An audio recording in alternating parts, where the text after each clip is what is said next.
आज हम लोग सीखेंगे एसी के बारे में। कल हमने देखा एसी और डीसी में क्या अंतर होता है, तो हमने सीखा कि एसी क्या होती है। जो एसी में जो दिशा और परिमाण होता है समय के सापेक्ष क्या होता है, परिवर्तित होता रहता है। और डीसी में जो दिशा और परिमाण होता है वो क्या होता है, समय के सापेक्ष स्थिर बना रहता है। फिर हमने सीखा कि एसी को किसके द्वारा उत्पन्न करते हैं, अल्टरनेटर, जिसे एसी जनरेटर या सिंक्रोनस जनरेटर कहा जाता है। और एक ऑसिलेटर के द्वारा हम लोग क्या करते हैं, एसी सिग्नल का उत्पादन करते हैं। उसके बाद डीसी में हम लोग किसके द्वारा उत्पादन करते हैं, सेल के द्वारा उत्पादन करते हैं, बैटरी के द्वारा उत्पादन करते हैं और डायनेमो के द्वारा डीसी का उत्पादन हम लोग करते हैं। फिर उसके बाद हमने सीखा कि डीसी और एसी में क्या अंतर होता है। तो हमने सीखा एसी में वेवफॉर्म साइनोसॉइडल होता है, ट्रायंगुलर होता है, शार्पशूट होता है और स्क्वायर वेवफॉर्म होता है। डीसी में जो वेवफॉर्म होता है वो क्या होता है, कांस्टेंट डीसी, जिसे प्योर डीसी कहते हैं, और पल्सेटिंग डीसी होता है। और तीसरा वेवफॉर्म होता है हमारा वेरिएबल डीसी।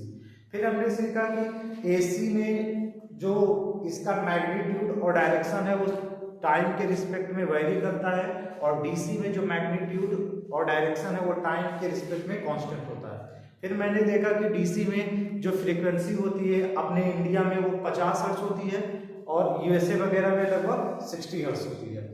और डीसी में जो फ्रीक्वेंसी होती है वो क्या होता है, 0 होता है। उसके बाद में हमने एसी में पावर को कैलकुलेशन किया था, P बराबर voltage into current into cos phi, यानी पावर फैक्टर जिसे कहते हैं। और डीसी में क्या होता है, पावर P बराबर वोल्टेज इंटू करंट के गुणनफल को क्या कहते हैं, पावर कहते हैं। पावर फैक्टर का जो मान होता है कॉस फाई, जो होता है वोल्टेज और करंट के बीच के फेज एंगल को अगर कॉस के साथ लिखें उसे पावर फैक्टर कहते हैं। तो कॉस की मैक्सिमम वैल्यू 1 होती है और मिनिमम वैल्यू 0 होती है। इसलिए एसी में पावर फैक्टर का मान 0 और 1 के बीच में बिटवीन होता है, मतलब के बीच में रहता है। और एसी और डीसी में जो पावर फैक्टर होता है वो कितना होता है, 1 होता है। उसके बाद में हम लोग एसी को अल्टरनेटर, जिसे एसी जनरेटर या सिंक्रोनस जनरेटर कहते हैं, फिर ऑसिलेटर के द्वारा एसी सिग्नल को जनरेट किया जाता है। और डीसी में हम लोग सेल और बैटरी तथा डायनेमो की सहायता से डीसी सिग्नल का क्या करते हैं, जनरेशन करते हैं। उसके बाद में हम लोगों ने ये सीखा कि डीसी की तुलना में एसी के कुछ फायदे होते हैं।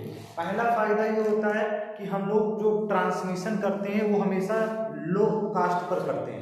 मतलब हम हाई वोल्टेज पे ट्रांसमिशन जब करते हैं तो उससे क्या होता है कि पावर को सेम रखने के लिए करंट का मान कम हो जाता है। और करंट का मान कम होने के कारण जो एरिया होता है चालक में धारा के फ्लो होने के लिए जो एरिया होता है, क्रॉस सेक्शनल एरिया, वो क्या हो जाता है, कम होता है। और क्रॉस सेक्शनल एरिया कम होने के कारण उसका जो वेट होता है कॉपर का या एल्युमिनियम का, वो क्या हो जाता है, कम हो जाता है। जिसके कारण लाइट में जो लॉसेस होती हैं IR²R, क्योंकि करंट का मान कम तो IR²R लॉसेस भी कम हो जाएंगे। और जिसके कारण हमारे कॉस्ट भी क्या हो जाएगा, कम लगेगा।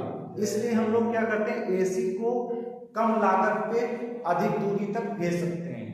फिर उसके बाद में दूसरा फायदा क्या है कि डीसी की तुलना में हम लोग एसी को स्टेप अप और स्टेप डाउन कर देते हैं। मतलब एसी को आप ट्रांसफार्मर की सहायता से स्टेप अप कर सकते हो और स्टेप डाउन कर सकते हो। ट्रांसफार्मर हमारा एसी पे कार्य करता है, डीसी पे करता नहीं, इसलिए उसमें कॉस्ट ज़्यादा लग जाती है। और डीसी में वोल्टेज को बढ़ाने के रोटरी बूस्टर तथा घटाने के लिए हम लोग रेजिस्टेंस का उपयोग करते हैं। फिर उसके बाद में आप लोग एसी का जो जनरेशन होता है वो कितने वोल्ट पे करते हैं, 33,000 वोल्ट पे किया जा सकता है। और डीसी का जो जनरेशन है मैक्सिमम 650 वोल्ट पे किया जा सकता है।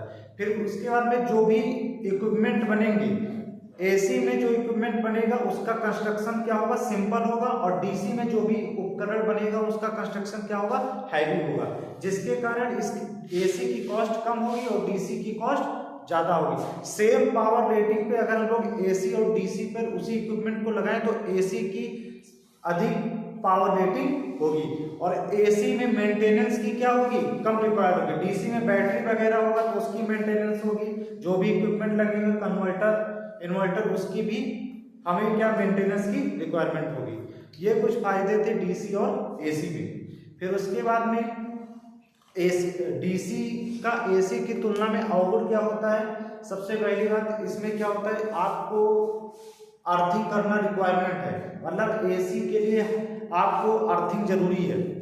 उसके बाद में कुछ वर्क के लिए जैसे ट्रैक्शन, आर्क वेल्डिंग, और जहाँ पे आपका सोडियम वेपर लैंप लगा होगा वहाँ पे डीसी की रिक्वायरमेंट होती है, तो हम लोग क्या करते हैं, रेक्टिफायर वगैरह लगाकर उसको चेंज करने की जरूरत होती है।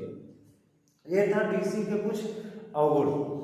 आज हम सीखते हैं कि एसी के क्या क्या कुछ संबंधित पद क्या क्या होते हैं। जैसे एसी में आपका साइकिल होती है, फ्रीक्वेंसी होती है, मैक्सिमम वैल्यू क्या होती है, इंस्टेंटेनियस वैल्यू क्या होती है, पीक वैल्यू क्या होती है, पीक टू पीक वैल्यू क्या होता है, इसके बारे में सीखेंगे। फिर साइन वेव के बारे में। सबसे पहले यहाँ पर मैंने एक वेव बनाया है जो क्या है, प्योर साइन वेव है। तो ये 0 है, ये पाई है, ये 2 पाई है। ये इसकी मैक्सिमम वैल्यू है और ये निगेटिव में मैक्सिमम वैल्यू है। कोई वेव कितनी दूरी तक अपनी अधिकतम पॉजिटिव में कितनी दूरी तय कर रही है, निगेटिव में कितनी दूरी तय करेगी, वो क्या कहलाता है, आयाम कहलाता है। उसके बाद में निगेटिव में मैक्सिमम वैल्यू और पॉजिटिव में मैक्सिमम वैल्यू के अंतर को पीक टू पीक वैल्यू कहते हैं। सबसे पहले पढ़ेंगे साइन वेव। तो साइन वेव क्या होता है, टाइम के रिस्पेक्ट में वोल्टेज और करंट के बीच का जो वैल्यू होता है, फेज एंगल होता है, उसके बीच में जो ग्राफ तैयार किया उसे कहते हैं साइन वेव। यानी प्रत्यावर्ती धारा और वोल्टेज का फेज एंगल के साइन वैल्यू का समय अक्ष पर तैयार की गई तरंग को साइन वेव कहते हैं। फिर आवृत्ति क्या होती है, किसी भी प्रत्यावर्ती राशि द्वारा 1 सेकेंड में तय किए गए चक्रों की संख्या को क्या कहते हैं, आवृत्ति करते हैं। इसे एक स्मॉल f से प्रदर्शित करते हैं जिसका मात्रक साइकिल पर सेकंड, या इसी को कहते हैं एसआई मात्रक में हर्ट्ज होता है। इंडिया में जो फ्रीक्वेंसी होती है वो की 50 हर्ट्ज होती है। तीसरा क्या होता है, चक्र, साइकिल। एक साइकिल पूरा होने में कितना एंगल होता है, 360 डिग्री में किसी प्रत्यावर्ती राशि के मान और दिशा का एक पूर्ण परिवर्तन को एक चक्र कहते हैं। और प्रत्यावर्ती राशि द्वारा एक चक्र पूर्ण होने में 360 डिग्री का परिवर्तन होता है। उसके बाद में हम लोग पढ़ेंगे समय अंतराल, टाइम पीरियड। किसी प्रत्यावर्ती राशि का 1 सेकंड में पूर्ण किए गए चक्रों की संख्या में दिया गया समय क्या कहलाता है, समय अंतराल कहलाता है। इसे कैपिटल टी से प्रदर्शित करते हैं और इसका मात्रक, समय का मात्रक क्या होता है, सेकंड होता है। और फ्रीक्वेंसी का जो अपोजिट होता है, रेसिप्रोकल क्या होता है, टाइम पीरियड। यानी कि टाइम पीरियड जो होता है वो आवृत्ति का क्या होता है, व्युत्क्रम होता है। यानी टाइम पीरियड 1/, फ्रीक्वेंसी, या इसी को लिख सकते हैं फ्रीक्वेंसी बराबर 1/, टाइम पीरियड। उसके बाद में एम्पलीट्यूड है, तो कोई वेव निगेटिव पॉजिटिव में कितना अधिक ट्रेवल कर रही है और निगेटिव में कितना मैक्सिमम दूरी तय कर रही है, वही कहलाती है एम्पलीट्यूड। यानी प्रत्यावर्ती धारा और वोल्टेज का पॉजिटिव और निगेटिव दिशा में अधिकतम विस्थापन तय करना ही उस राशि का आयाम कहलाता है। Thank you for this.